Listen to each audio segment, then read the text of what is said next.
હનુમાન જન્મોત્સવ નિમિત્તે હજારો પદયાત્રિકોનું ગરખિયા મંદિર તરફ પ્રયાણ। અમરેલી જિલ્લામાં શનિવારે હનુમાન જયંતીની આસ્થાભેર ઉજવણી કરાશે। તે પૂર્વે શુક્રવાર સાંજથી અમરેલીથી હજારો પદયાત્રિકો ગરખિયા હનુમાન મંદિર તરફ પ્રયાણ કરશે। પદયાત્રિકો માટે સેવાભાવીઓ દ્વારા રસ્તામાં ઠેર ઠેર ઠંડા પાણી, ખાણીપીણી, ભોજન પ્રસાદ સહિતના સ્ટોલ ઊભા કરાયા। દર વર્ષે યોજાતી આ પદયાત્રામાં પદયાત્રિકોની સંખ્યામાં વધારો થતો જાય છે। હનુમાનજીના જન્મોત્સવને વધાવવામાં લોકોમાં ભારે થનગનાટ જોવા મળી રહ્યો છે। શનિવારે હનુમાન જયંતીની ભાવભેર ઉજવણી માટે તૈયારીઓ શરૂ કરવામાં આવી રહી છે। લાઠી તાલુકાના ભુરખિયામાં આવેલ સુપ્રસિદ્ધ ભુરખિયા હનુમાન મંદિરે માનવ મહેરામણ ઉમટી પડશે। શુક્રવાર સાંજથી જ અમરેલીથી પદયાત્રિકો ભુરખિયા હનુમાન મંદિર તરફ રવાના થશે।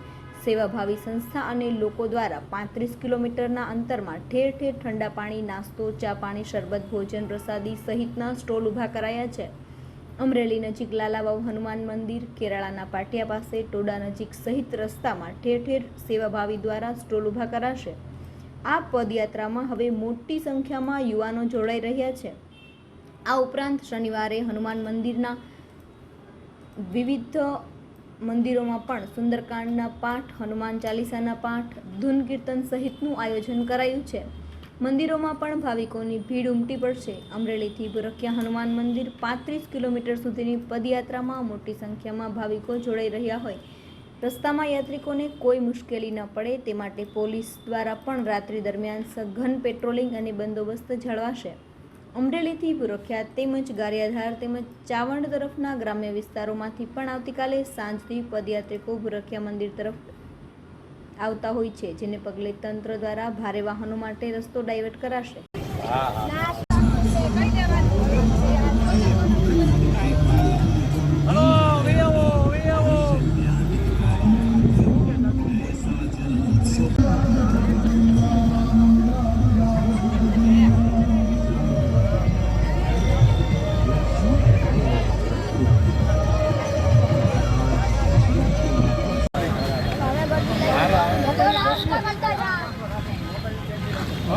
नाश्तो करता जाओ नाश्तो।